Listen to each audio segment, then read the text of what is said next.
Karena kadang-kadang kita itu lupa dengan yang namanya konsep skala prioritas. Pendapat masyarakat umum lah yang selalu merasa suaminya tuh bantuin tugas rumah tangga. Sebetulnya it's not bantuin, itu juga tugas dia. Kewajibannya suami itu nggak cuma satu, nggak cuma untuk nyari nafkah doang. Betul. Nggak hanya sebatas nyari uang, kirim ke istri, atau kasih ke istri, kasih keluarga, jebret, beres. Justru di Al-Quran itu anak itu disebutkan lebih banyak berinteraksi dengan bapak dibanding dengan ibunya. Karena suaminya tuh sibuk kerja segala macam, jadi istrinya tuh end up merasa gue kok kayak kesepian ya. Kenapa akhirnya dia tuh mengeluarkan itu di sosmed? Karena dia nggak bisa ngeluarin itu ketika di depan suaminya.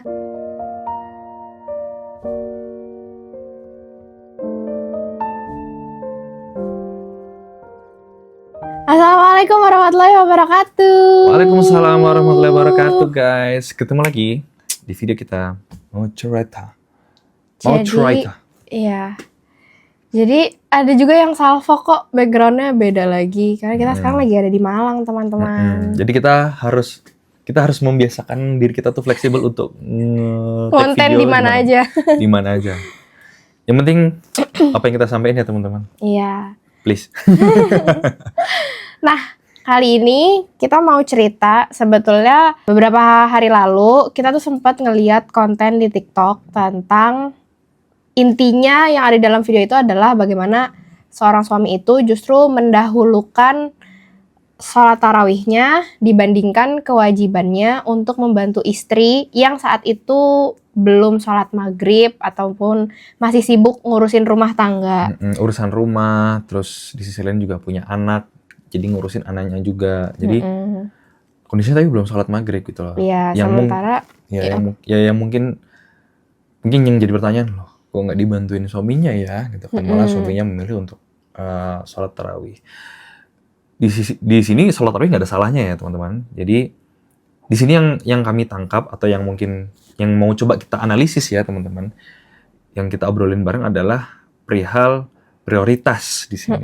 Prioritas mana yang sebenarnya tuh lebih wajib, mana yang sebenarnya tuh sunnah untuk dijalankan, atau kalaupun tetap sunnah tuh bisa tetap dijalankan, tapi bisa jadi waktunya mungkin agak nanti karena kita mengutamakan sesuatu yang wajib gitu. Karena kadang-kadang kita itu lupa dengan yang namanya konsep skala prioritas.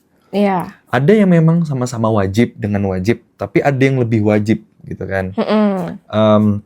Ya, misalnya waktu itu kita pernah dapat contoh, kita melakukan sholat wajib. Aku, istri nih lagi sholat wajib. Tapi di sisi lain misalnya aku manggil, tapi di kondisi aku nggak tahu nih kalau dia lagi sholat misalnya ya. Sama-sama wajib kan, wajib untuk mengiyakan panggilan suami, tapi dia juga ada kewajiban sedang melakukan sholat ya. Ini kondisinya sedang melakukan sholat. Mana yang diutamakan? Sedangkan dua-duanya sama-sama wajib. Yang jelas kewajiban yang terhadap Allah diutamakan daripada kewajiban yang terhadap suami gitu kan. Terhadap sesama manusia gitu. Iya, terhadap sesama manusia gitu kan. Dalam hal ini suaminya sendiri gitu kan. Misalnya beda lagi kondisinya, kamu sedang sholat juga nih, tapi sholat sunnah.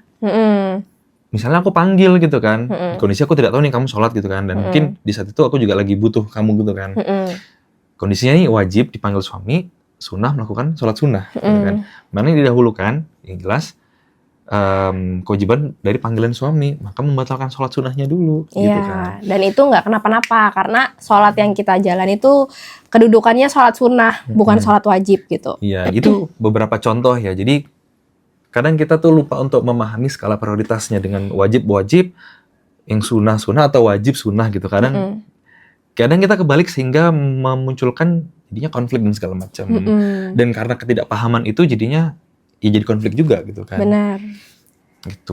Sementara mungkin kalau dari cerita yang tadi kita lihat ya, konten itu kondisinya tuh istrinya udah seharian ngurusin rumah tangga, terus dalam kondisi puasa juga, terus juga belum sholat maghrib, yang mana sholat maghrib itu kan kewajiban. Nah, ketika ada di persimpangan nih antara mengutamakan sholat tarawih atau membantu pekerjaan rumah tangga, otomatis sebetulnya suami itu bukan lagi membantu pekerjaan rumah tangga. Ini juga nih stigma ataupun ya pendapat masyarakat umum lah yang selalu merasa suaminya tuh bantuin tugas rumah tangga. Sebetulnya it's not bantuin, itu juga tugas dia untuk ngerjain tugas rumah tangga. Jadi antara suami dan istri itu saling gitu loh, saling mengerjakan dan saling membantu satu sama lain, bukan dibebankan ke istri semua, nggak juga dibebankan ke suami semua gitu kan. Iya, sebenarnya di sini yang mau kita obrolin di sini adalah lebih ke sebenarnya mau reminder ya. Karena mungkin kan seringnya perempuan kan yang apa ya? Mungkin jadi korban ya. Istri yang jadi korban dari seorang suami yang sebenarnya lalai dengan beberapa kewajibannya. Ini juga sebenarnya peringatan juga ya, atau reminder juga buat aku yang sebagai suami gitu loh, bahwa mungkin seorang suami itu yang hanya diingat dan yang ada di kepalanya hanya mencari nafkah, kewajibannya. Sedangkan kita paham sendiri dengan kalau kita memahami hak dan kewajiban suami dan istri, hak dan kewajiban itu bukan hak satu, kewajiban satu ya teman-teman. Jadi hak dan kewajiban gitu loh. Banyak gitu loh, haknya banyak, kewajibannya banyak. Untuk suami ada, untuk istri ada. Nah, kewajibannya suami itu nggak cuma satu, nggak cuma untuk nyari nafkah doang. Betul. Nggak hanya sebatas nyari uang, kirim ke istri atau kasih ke istri, kasih keluarga, jebret, beres. Sisanya udah itu urusan istri. Itu yang kadang-kadang seorang suami ngelupain. Jadi kan di awal tuh sudah komitmen, istri tuh sudah akan mau taat loh kalau dengan menikah. Maka kalau dengan taat, kitanya juga harus paham dengan hak dan kewajibannya, nggak zolim jadinya sama istri gitu loh. Iya. Ya kan? Kadang, oke deh kalau kita ngomongin kewajiban ya, misalnya kita sering lupa bahwa kewajiban tuh misalnya yang kita tahu cuma nafkah doang gitu ya. Banyak loh teman-teman, yang terutama suami ya, kewajiban kita tuh apa sih sebagai suami? Kita sebagai pemimpin. Pemimpin itu nggak cuma misalnya sebagai kayak bos, tapi kita sebagai leader juga. Leader dan mengayomi, gitu kan. Khawam di sini, pemimpin di sini, itu apa aja sih? Misalnya kayak melindungi istri, mendengarkan istri, membantu istri, menyayangi istri. Menyayangi itu misalnya contoh paling mudah kalau istri lagi ngeluh, lagi capek, lagi pusing dan segala macam, kita bantu. Dalam hal urusan rumah tangga misalnya, kita bantu juga bukan karena kasihan sama istri, karena itu sebenarnya kewajiban kita juga gitu. Konsepnya tuh istri justru ngebantuin suami meringankan tugas rumah tangga, jadi jangan kebalik justru. Iya, yang sering dilupain tuh urusan rumah tangga itu sama-sama, bukan sendiri-sendiri. Benar. Urusan rumah tangga, oke deh, apa urusan rumah tangga spesifik? Nyapu, ngepel, cuci piring, cuci baju, bersih-bersih, apalagi misalnya ngomong anak, ngedidik anak. Kalau ngurusin anak deh, spesifik. Misalnya apa? Ganti baju, gantiin popok, mandiin anak. Apalagi deh, misalnya lagi tummy time, lagi ajak ngobrol. Itu juga tugas loh, teman-teman. Iya. Anak itu perlu banget ngobrol sama orang tuanya, nggak cuma dari ibunya. Betul. Nggak cuma sebatas kita kasih uang ke anak buat biaya makan, susu dan segala macam, selesai. No. Kita sebagai ayah, sebagai bapak, itu juga perlu berdiskusi, komunikasi dengan anak, bahkan dari umur yang sangat muda, bahkan masih bayi. Iya. Gitu. Bahkan kalau nggak salah, yang waktu itu kita pernah menghadiri kajian pernikahannya Ustadz Bendri ya, Beb. Justru di Al-Quran itu anak itu disebutkan lebih banyak berinteraksi dengan bapak dibanding dengan ibunya. Saking memang posisi seorang ayah itu tuh sangat punya peran yang luar biasa untuk tumbuh kembang si anak ini gitu. Betul. Jadi emang dari laki-lakinya, dari suaminya itu yang harus justru lebih Beb, disebutnya lebih aktif untuk mengatur jalannya rumah tangga ini. Kenapa laki-laki itu dilebihkan sama Allah, punya posisi yang lebih tinggi sebagai pemimpin, sebagai qawam? Karena memang mereka sudah Beb, mungkin udah punya tanggung jawab itu gitu loh, punya sekian banyak tanggung jawab sehingga Allah lebihkan nih posisinya lebih tinggi dari kita para perempuan atau para istri, sehingga jalannya rumah tangga mulai dari pagi bangun tidur sampai mau tidur lagi itu sebenarnya menjadi tanggung jawab suami. Kita yang istri, kalau kita tuh masakin suami, terus bantu nyuci baju, bantu nyapu ngepel, itu tuh justru kita yang lagi ngebantuin. Sebagai rasa sayang kita, bukan justru kebalik gitu loh, paham kan? Iya. Sebenarnya mungkin kalau di analogi juga, kenapa sih butuh peran ayah dan seorang ibu? Mungkin kita analogikan kayak atlet deh. Atlet itu kan mungkin dari sisi fisiknya butuh kan, sisi apa tuh? Latihan ya, latihan dari coach latihan fisiknya deh, kayak pelari misalnya ya. Pelari aja deh misalnya. Butuh pelatih dari sisi yang paham dengan lari itu sendiri kan, running. Ada juga profesional atau coach yang memang spesifik untuk ngelatih di sisi pola makan dan pola hidupnya. Pola makan deh paling gampang. Karena kalau misalnya atlet kan nggak cuma sekedar fisiknya doang nih, nggak cuma olahraganya doang, tapi kan dari sisi pola makannya juga perlu diatur. Perlu diatur. Jadi peran seorang coach runningnya juga perlu, seorang coach untuk dari sisi pola makannya juga perlu, saling membutuhkan. Salah satunya doang juga nggak bisa, Benar. ya kan? Sama dengan tumbuh kembang anak, peran ayah dan ibu itu sama-sama dibutuhkan. Dua-duanya. Ibunya doang juga kurang, kalau ayahnya doang juga ada yang kurang gitu. Jadi benar-benar saling melengkapi perannya untuk untuk dalam tubuh kembang anak gitu. Iya, makanya kenapa selalu juga yang selalu kita dapetin ya setiap kali kita belajar tentang pernikahan adalah suami dan istri itu tuh saling. Betul. Dan kita itu sebisa mungkin melakukan kewajiban kita dulu sebelum kita menuntut hak kita tuh apa.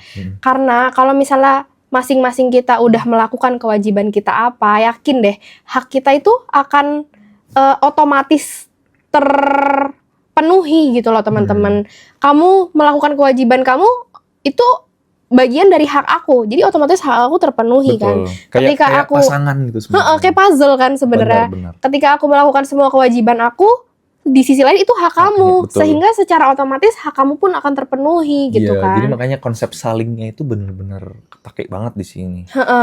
Jadi mungkin aku juga merasa kadang banyak justru pesan-pesan itu disampaikan untuk para istri. Misalnya buat para istri jangan lupa untuk selalu begini dan begitu sama suami. Jangan lupa untuk, maksudnya pengingat-pengingat dan nasihat itu banyak dilontarkan untuk istri. Bagus sih benar emang untuk reminder kita, untuk pengingat kita gitu. Tapi sebetulnya juga sangat dibutuhkan loh nasihat dan juga pesan untuk para laki-laki, khususnya para suami ketika mereka sudah menjadi seorang kepala keluarga, sudah menjadi pemimpin gitu. Karena akhirnya yang beredar sekarang di sosial media ataupun di masyarakat umum adalah seolah-olah perempuan tuh selalu menjadi korban. Dan memang benar kan, perempuan itu selalu menjadi korban atas keminiman ilmu dari laki-laki itu sendiri. Sehingga misalnya nih kayak kasus yang tadi kita ceritain, banyak loh teman-teman akhirnya banyak yang ngelempar di kolom komen bilang bahwa suami aku tuh nggak patriarki, tapi aku tuh dibiarin sendiri, aku nggak diajak diskusi. Ya kayak benar-benar kayak dibuat sendirian aja gitu. Sampai ada yang nimpalin, wah itu sih kayak membunuh secara perlahan dan semacamnya. Kadang tuh aku kalau ngelihat komen-komen kayak gitu tuh miris banget gitu. Rasanya tuh aku pengen mungkin rasanya tuh aku pengen ngomong, kalian tuh yang laki-laki, lihat deh, ini loh efeknya kalau kalian tuh nggak mengerti 100% apa yang menjadi tugas dan tanggung jawab kalian sebagai suami. Akhirnya banyak pihak perempuan yang merasa dia tuh menjadi korban. Kalau aja sejak awal laki-laki itu sudah paham bagaimana dia harus bersikap, bagaimana dia punya posisi sebagai pemimpin, bagaimana dia melakukan tugas dan kewajibannya, tanggung jawabnya sebagai suami, yakin deh nggak akan ada istri yang ngomong kayak gitu gitu loh, Beb. Dan makanya juga nggak sedikit yang komen tuh seakan-akan gini, nikah itu nggak wajib kan, nggak usah nikah juga nggak apa-apa kan. Jadi kayak seakan-akan itu jadi jadi masuk akal kenapa nikah itu jadinya sekarang ditakutin dan angkanya menurun. Benar. Jadi faktornya salah satunya mungkin dari itu gitu. Jadi mungkin seorang laki-laki atau suami, kita tuh nggak usah deh ngerasa cari nafkah tuh kita yang paling capek di dunia ini. Jangan kira istri tuh nggak capek. Coba deh teman-teman yang laki-laki, seorang suami, gantiin deh sehari. Coba deh mungkin pas dulu tinggal sendiri atau ngekos ya, coba nyapu, ngepel, capek nggak? Atau misalnya teman-teman punya cucian, baju atau piring, yang dikerjakan sendiri ya, bukan yang di laundry ya. Iya, itu baru punya kita doang laki-laki. Capek nggak? Males nggak? Gimana seorang istri yang benar-benar harus ngurus sendiri, punya piringnya dia, piring anak-anaknya, piring suaminya. Baju dia, baju anak-anaknya, baju suaminya, semua dikerjain. Itulah kenapa rumah tangga itu tuh rumah tangga itu saling berdua dikerjakan dua-duanya, bukan cuman Iya. istri, bukan cuman suami. Dan gak cuma enak-enaknya doang, yaitu ada gak enak-enaknya, pasti ada capeknya, ada letihnya, ada stresnya, yaitu part of the marriage itself gitu loh. Jadi ya suka, kalau ngomongin suka duka ya itu sukanya ada, sukanya misal romantisnya, dukanya apa? Ada capeknya ngurus anak, stres. Misalnya bukan stres ya, mungkin lebih kayak capek gitu ya. Adalah pasti momen-momen itunya. Ya tapi kan itu dilewatin bareng-bareng, gak cuma salah satu pihak gitu loh. Benar. Jadi ya itulah yang laki-laki, seorang suami, please dibantu istrinya. Iya. Istrinya itu juga pasti ngebantu suaminya gitu loh. Jadi saling. Aku juga nggak mau nekanin juga di suaminya, juga nggak mau nekanin juga di istrinya. Tapi dalam hal ini karena mungkin kebanyakan tuh istri yang jadi korban, ayolah suami, laki-laki persiapkan diri. Itulah kenapa nggak cuma perihal nafkah doang, mental, fisik, dan pikiran semuanya itu juga penting gitu loh. Nggak cuma perihal apa ya, modal uang doang semuanya bakalan selesai, no. Ya kayak gini jadinya. Itu Gitu loh. udah terbukti dari beberapa kejadian yang ada, mungkin secara keuangan udah sangat fully support gitu ya sama suaminya, tapi ternyata karena suaminya tuh sibuk kerja segala macam, jadi istrinya tuh end up merasa gue kok kayak kesepian ya gitu. Nah, Jadi maksudnya adalah uang itu betul, kita butuh uang untuk kehidupan rumah tangga kita setiap hari, tapi bukan hanya itu gitu loh. itu hanya salah satu yang jadi Itu kebutuhan. salah satu kebutuhan kita, tapi di hal-hal lain kayak misalnya kita curhat didengerin, kita mungkin misalnya mau melampiaskan keluh kesah kita tuh didengerin. Kenapa akhirnya teman-teman banyak juga perempuan yang mungkin dilihat kok curhat mulu sih di sosmed. Sebenarnya gak ada loh perempuan yang mau mengeluarkan itu di sosmed. Kenapa? Apalagi itu kan apa ya, aib keluarga. Gitu. Benar. Kenapa akhirnya dia tuh mengeluarkan itu di sosmed? Karena dia nggak bisa ngeluarin itu ketika di depan suaminya. Betul. Kalau misalnya dia sudah selesai menceritakan apa yang menjadi keluh kesahnya dia, terus mungkin dia udah ngeluh sama suaminya atau mungkin kayak udah tersalurkan gitu, udah dia tuh nggak bakalan cerita-cerita di sosmed. Ya ngapain gitu? Ngapain gitu kan? Toh iya orang udah dikeluarin semua unek-uneknya gitu kan istilahnya. Dan direspon dengan baik ya. Karena istri tidak hanya mengeluarkan, kadang istri mengeluarkan tapi suami tidak merespon dengan baik. Iya. Tidak memberikan empati kayak misalnya, alah kenapa sih gitu doang. Nah itu tuh kadang-kadang yang bikin sebel. Iya betul. Benar istri bisa ngeluarin, tapi kadang-kadang suami yang tidak merespon dengan baik. Sedangkan itu adalah hak istri. Kewajiban kita merespon, mendengarkan, memberikan empati itu kan juga jadi kewajiban kita sebagai suami gitu loh. Ya itu salah satu haknya istri itu kan didengarkan. Iya. Itu yang sering dilupain juga. Apa yang pernah kamu alamin, Beb? Mungkin dari yang kayaknya sebelum kamu menikah tuh kamu nggak pernah ngalamin itu. Terus ketika kamu menikah terus oh ternyata tuh perempuan tuh kayak gini ya gitu. Ada banget. Kita ya sebagai laki-laki, misalnya suami pasti ngerasain kalau kita punya masalah, punya problem, pasti kita akan langsung mencari solusi kan. Ada masalah apa solusinya gitu kan. Tapi kalau perempuan itu memang sedikit berbeda fitrahnya dari secara pemikiran. Dia punya keluhan, punya masalah, itu bisa jadi nggak selalu mencari solusi atau nggak selalu nanyain solusi. Tapi yang paling pertama itu apa ya? Dibutuhkan. Yang dibutuhkan pertama adalah didengarkan ketika dia bercerita. Dia butuh cerita, bukan butuh solusi. Ya kan? Tidak setiap apa yang diceritakan, yang dikeluhkan seorang istri itu membutuhkan solusi gitu loh. Cuma butuh didengar kadang-kadang. Istri membutuhkan solusi kalau memang benar-benar ditanya, kira-kira aku harus apa ya mas? Gitu. Kira-kira aku harus apa ya pak? Gitu kan. Ketika istri nanya, baru itu solusinya dibutuhin. Tapi yang sudah pasti dibutuhkan di setiap ceritanya itu adalah didengarkan. Solusi baru dibutuhkan ketika ditanya. Gitu. Dan itu mungkin akan lebih relate sama teman-teman yang sudah menikah. Teman-teman yang laki-laki yang belum menikah mungkin masih nggak kebayang gitu ya, kayak apa sih itu. Nah itulah teman-teman kenapa sebelum teman-teman menikah, memutuskan menikah, teman-teman tuh perlu tahu bahwa kalian tuh akan berhadapan dengan perempuan Makhluk yang yang berbeda. makhluk yang Ya. makhluk Tuhan yang agak berbeda satu Iya. ini gitu. Laki-laki dan perempuan punya fitrah yang berbeda. Mm-mm. Secara pemikiran tuh beda. Iya, jadi segala hal yang mungkin tadinya kita merasa itu normal, ketika kita sudah menikah, kita tuh akan ngelihat, oh ternyata bini gue tuh kalau lagi begini, lagi curhat, udah dia cuma pengen curhat aja ya.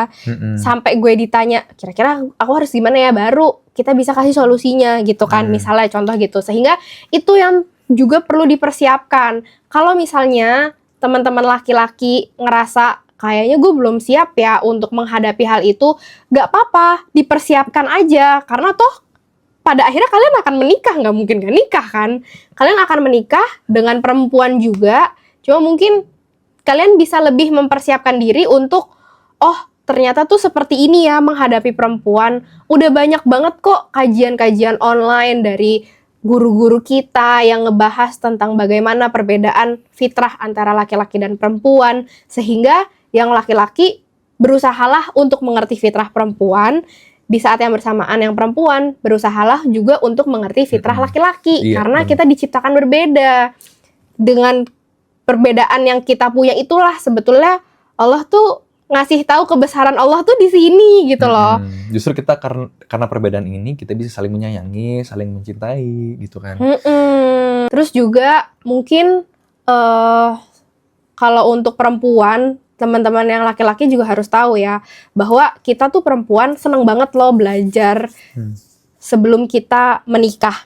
Maksudnya adalah perempuan Mempersiapkan itu ya. punya lebih banyak waktu ataupun lebih detail mengenai persiapan pernikahan. Girohnya lebih tinggi, Bener. semangatnya lebih tinggi. Semangat belajarnya tuh lebih tinggi. Di sisi lain karena nggak mau Salah. tidak mau mendapatkan pernikahan yang seperti yang banyak di sosial media gitu loh, Beb. Makanya Benar. lebih pengen mempersiapkan. Nah, Benar. sekarang tinggal suaminya mau nggak atau laki-lakinya gitu kan. Iya, jadi maksudnya adalah gini, laki-laki juga harus berusaha untuk mengerti bahwa oke, perempuan itu kebanyakan tuh sangat semangat ya mempersiapkan dirinya menuju pernikahan. Kenapa kayak gitu?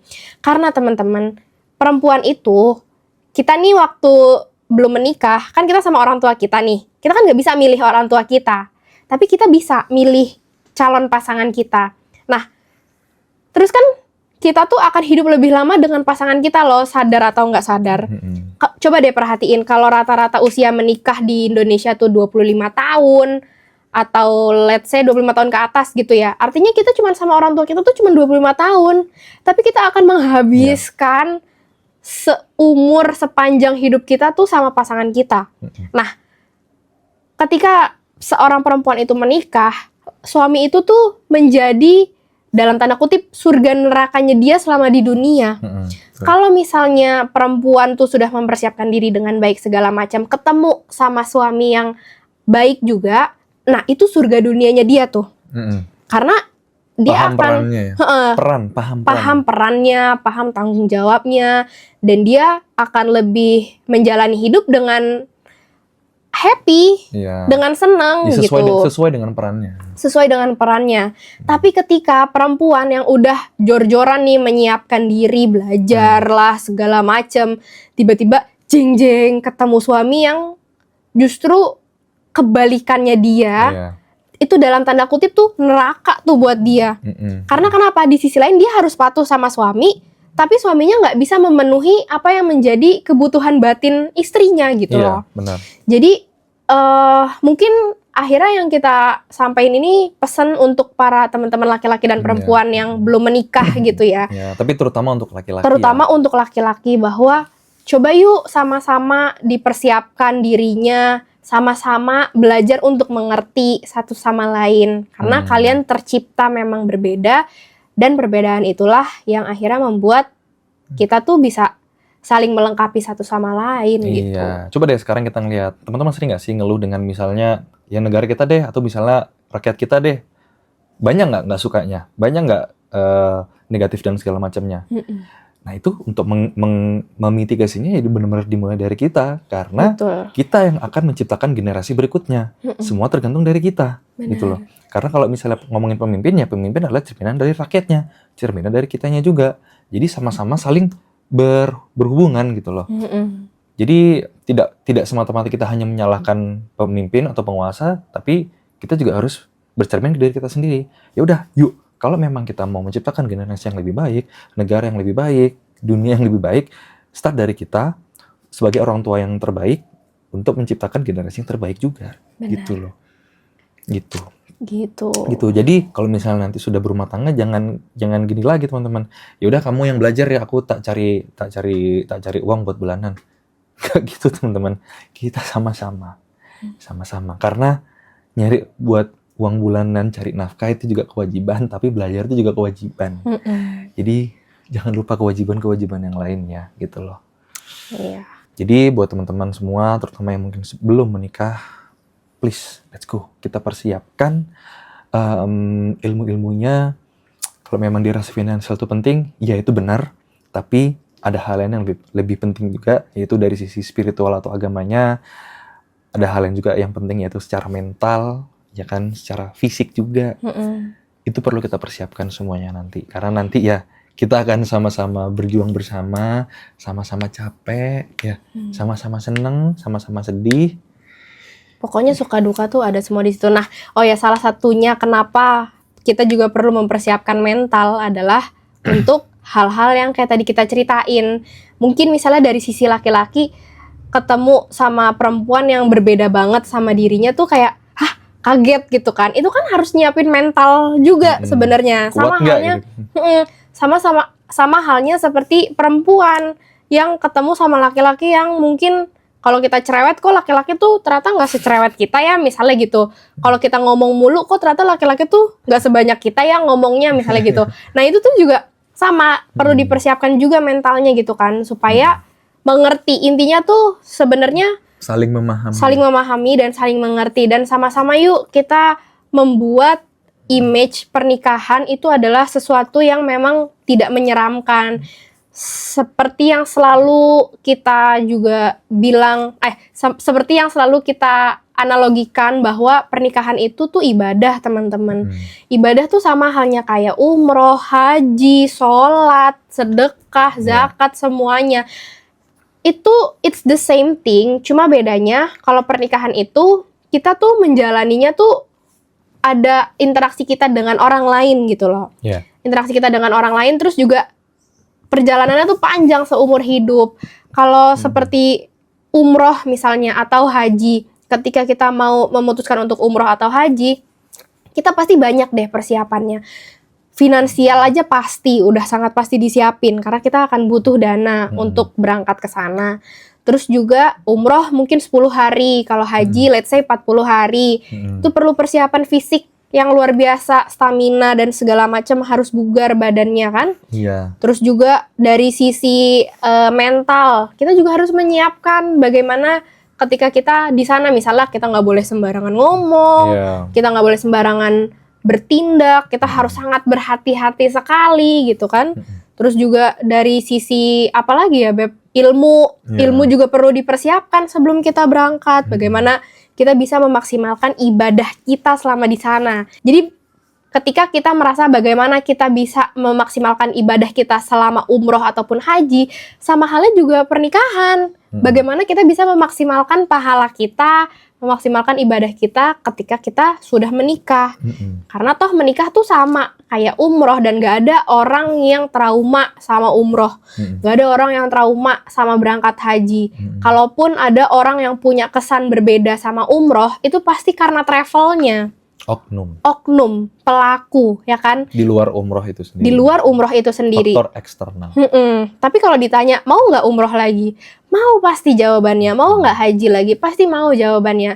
Sama halnya pun menikah. Apa yang teman-teman lihat sekarang, itu bukan gambaran pernikahan sesungguhnya. Karena kalau kita ngelihat sesuatu yang buruk-buruk, itu tuh oknum gitu loh. Dari pelaku pernikahan itu sendiri. Tapi kalau dilihat nikah itu justru luar biasa indah gitu teman-teman. Jadi buat teman-teman di umur berapapun teman-teman sekarang, gak usah terlalu terburu-buru mau nikah. Gak usah terlalu mungkin punya euforia yang besar. Aduh, aku pengen nikah aja segala macem bla bla bla. Terbawa tren. Iya, terbawa tren. Pastikan bahwa teman-teman tuh sudah betul-betul mempersiapkan. Karena setiap kita nggak akan ada yang pernah siap kalau kita nggak mempersiapkan. Iya, jadi kalau ngomongin nggak ngikutin tren tuh, ya kita tuh punya timeline-nya masing-masing, teman-teman. Betul. Kita akan dipertemukan dengan pasangan kita di waktu yang tepat dan di kondisi yang terbaik. Kondisi kita maupun kondisi pasangan kita gitu. Ya sama Gitu halnya rezeki kan titipan, pasangan juga titipan sebenarnya. Betul. Jadi kalau mungkin kita ada yang belum dititipin, coba cek lagi. Mungkin ada sesuatu yang perlu kita perbaiki supaya kita bisa dititipin pasangan gitu. Iya. Gitulah Pokoknya cerita kita hari ini. Jadi semangat buat teman-teman yang masih single dan memang singlenya karena Allah gitu ya. Semoga begitu juga dengan yang sudah berpasangan.